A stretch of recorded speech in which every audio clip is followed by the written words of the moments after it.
আসলে তুমি দারুণ নাচতে পারো, তোমার এই কোমর ধরা নাকাবাকে স্টাইলটা ভালো লেগেছে। I like it, I like it. আসলে তোমার কোমর ধরানোর জবাব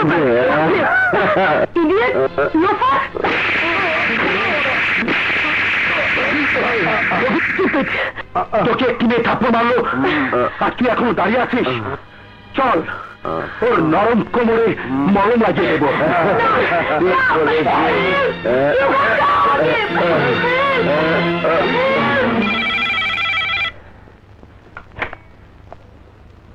হ্যালো, পুলিশ স্টেশন। বলেন, কি বলেন? কয়েকজন বখাটের ছেলে আপনার নাইট ক্লাব থেকে নাচে মেয়েটাকে তুলে নিয়ে গেছে? কোথায় নিয়ে গেছে? ওকে, আমি দেখছি। ছেড়ে দে আমাকে, ছেড়ে দে, ছেড়ে দে আমাকে।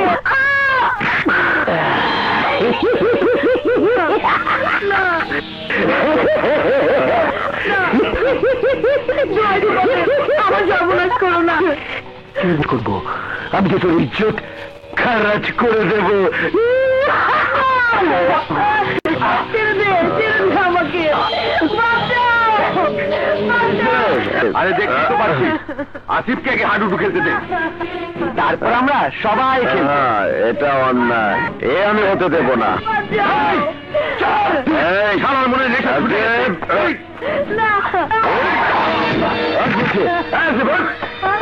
রবি, সরে যা বলছি। এই কেন চলে যাব? তুই তোরা আমার সাথে চিট করেছিস, তোকে আমি ছাড়বো না।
রবি, রবি তুই? ভাইয়া, আমি মেয়েটাকে বাঁচানোর চেষ্টা করছি ভাইয়া, আমি কোনো কথা শুনতে চাই না।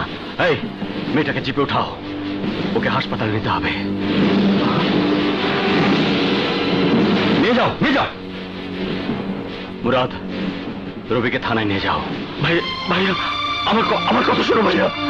ভাইয়া, ভাইয়া আমার কথা শোনো ভাইয়া। ভাইয়া, ভাইয়া আমার কথা শোনো ভাইয়া, আমার কথা শোনো। সিস্টার, তাড়াতাড়ি ওটিতে নিয়ে যাও। ডাক্তার সাহেব, ডাক্তার সাহেব, যে করে হোক মেয়েটাকে বাঁচাতে হবে। মানুষকে বাঁচানোর চেষ্টা করে আমার পেশা। বাবা, আমি রাজুর মৃত্যুর প্রতিশোধ নিয়ে এসেছি। বাবা, আমি ইন্সপেক্টর সোহেল চৌধুরীর ভাই আর বিচারপতি রাজীব চৌধুরীর ছেলে রবিকে খুনি আসামি বানিয়ে দিয়েছি।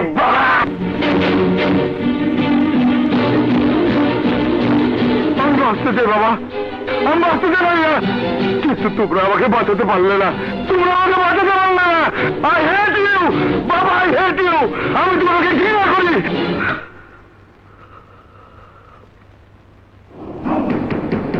রাজীব চৌধুরী, এইবার দেখবো তুমি কত বড় বিচারপতি। কি ব্যাপার, এত কিছুর আয়োজন? অনুষ্ঠানটা কিসের? রবি এশিয়ান গেম শুটিং এ চান্স পেয়েছে। শুটিং ক্লাব থেকে আমাকে টেলিফোন করেছিল, তাই তাড়াহুড়া করে রবিকে সেলিব্রেট করার জন্য এই আয়োজন। হ্যালো, কে? সোহেল, শুনেছিস রবি এশিয়ান গেম শুটিং এর চান্স পেয়েছে? তাড়াতাড়ি বাড়িতে আয়, দেখ তোর মা এই খুশিতে কত কিছুর আয়োজন করেছে। বাবা, আমি হাসপাতাল থেকে বলছি, রবি একটা মেয়েকে খুন করার জন্য ছুরি মেরেছিল। আমি রবিকে গ্রেপ্তার করেছি। ও এখন থানা হাজতে। হ্যালো হ্যালো হ্যালো, কি হলো? সোহেল তোমাকে এমন কি বললো যে তোমার হাত থেকে রিসিভার পড়ে গেল? তুমি হঠাৎ করে একটা অসুস্থ রোগীর মতো বসে পড়লে। বলো না, সোহেল তোমাকে কি খবর দিয়েছে? একটি মেয়েকে চাকু মারার অপরাধে তোমার রবিকে সোহেল গ্রেফতার করেছে। না, এ হতে পারে না। তুমি মিথ্যে কথা বলছো। আমাদের সন্তান এমন হতে পারে না। তুমি থানায় চলো, আমি রবিকে দেখতে যাব। এই মুহূর্তে থানায় কেন? কোথাও যেতে পারবে না। তুমি কি সোহেলের একটা কথার উপর বিশ্বাস করে রবির উপর বিশ্বাস হারিয়ে ফেললে? তোমার রক্তের উপর বিশ্বাস নেই? এই মুহূর্তে থানাতে না যাওয়ার জন্য বিশ্বাস অবিশ্বাস সব শেষ হয়ে যাবে না। সোহেলকে আসতে দাও, তারপর কি করা উচিত আর উচিত না ভেবে দেখব। প্লিজ আমাকে সোহেলের আসা পর্যন্ত অপেক্ষা করতে দাও। ডাক্তার সাহেব দেখুন, জ্ঞান ফিরতে কম করে 4-5 ঘন্টা সময় লাগবে। আপনি যদি জবানবন্দি না নিয়ে এখান থেকে যেতে না চান তাহলে আপনাকে অপেক্ষা করতে হবে। আমি তাই করবো ডাক্তার সাহেব। আসলে জবানবন্দি নেওয়াটা আমার খুব প্রয়োজন।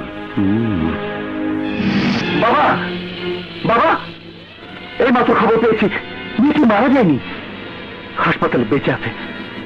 ইন্সপেক্টর সোহেল মেয়েটি জবানবন্দি নেওয়ার জন্য হাসপাতালে অপেক্ষা করছে। এখন থেকে 4-5 ঘন্টার মধ্যে মেয়েটি জ্ঞান ফিরবে, তাই আমাদের হাতে সময় মাত্র 4-5 ঘন্টা। অনেক সময়।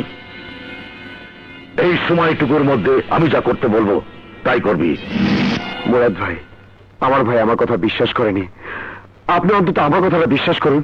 আমি মেয়েটাকে ছুরি মারিনি।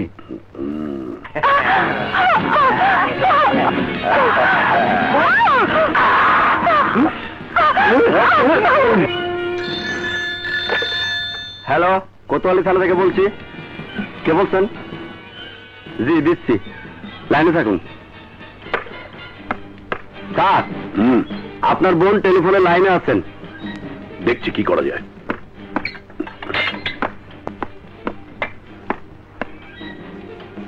নেহা, কি ব্যাপার বল। তুমি জলদি বাসায় চলে এসো, নইলে আমার অনেক বড় ক্ষতি হয়ে যাবে। তুমি জলদি এসো ভাইয়া, জলদি এসো। হ্যালো হ্যালো হ্যালো, মান্নান, আমি বাড়ি যাচ্ছি। সোহেল ফোন করলে বলবে বাসায় ফোন করতে। জি স্যার। নেহা নেহা নেহা নেহা,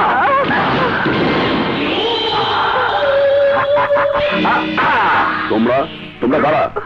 বন্ধু মনে করলে বন্ধু, শত্রু মনে করলে খরচা।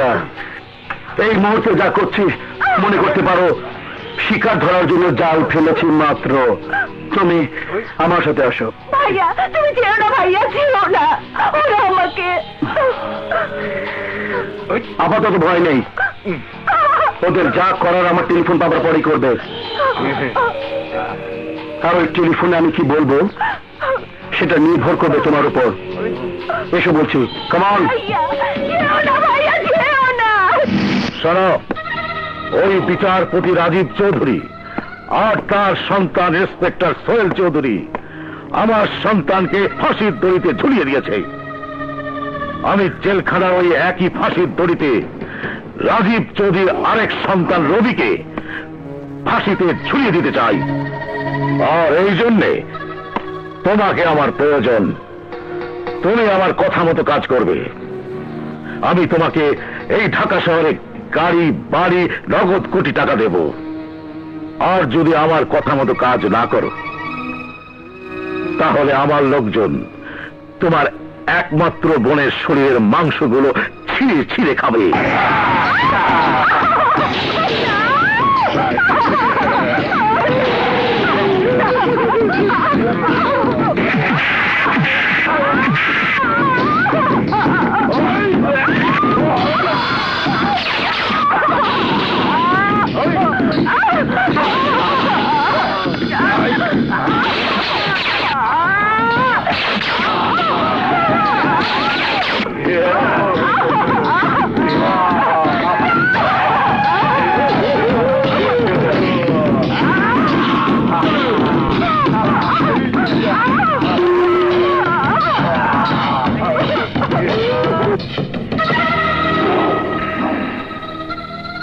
সময় কম, 5 মিনিটের মধ্যে তোমার ডিসিশন নিতে হবে।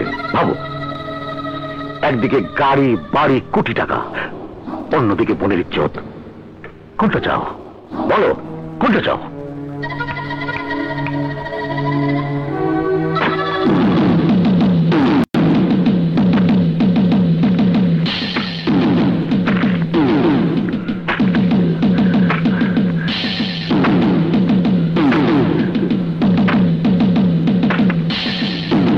তুমি সারা জীবন চাকরি করলেও এত টাকা মুখ দেখবে না।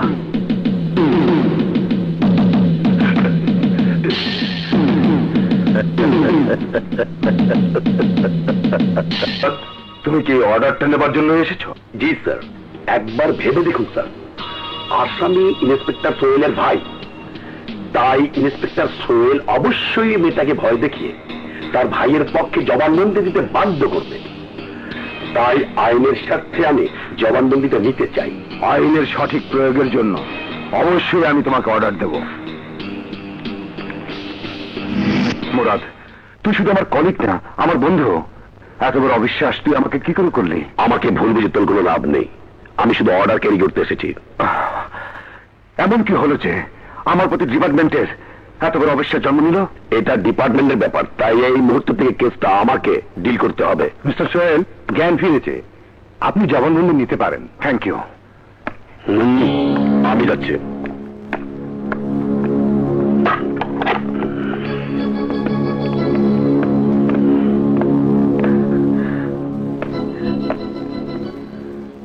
তোমার কোনো ভয় নেই, আইনের কাছে তুমি যাতে সঠিক বিচার পাও সেজন্য আমি তোমার জবানবন্দি নিয়ে তোমাকে সাহায্য করতে এসেছি।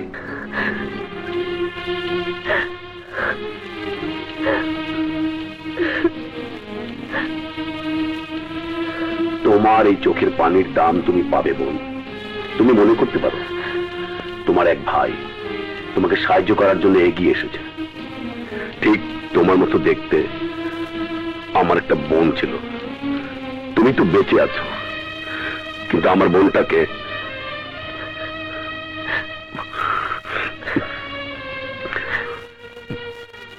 মানুষ রূপী দানবরা ইজ্জত কেড়ে নিয়ে বাঁচতেও দেয়নি।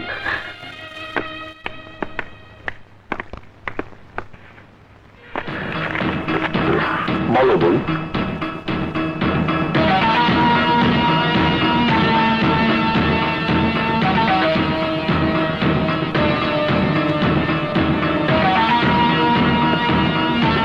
এখানে একটা সই করো।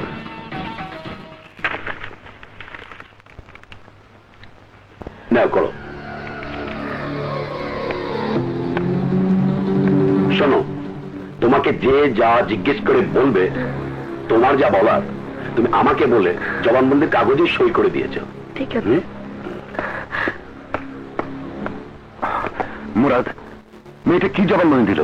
সরি সোহেল, তুই নিজেও আইনের মানুষ, নিশ্চয়ই একটা কথা স্বীকার করবি, তোর এই প্রশ্নের জবাবটা তোকে জানানো সম্ভব নয়। আমার জায়গায় তুই হলো একই কথা বলতি।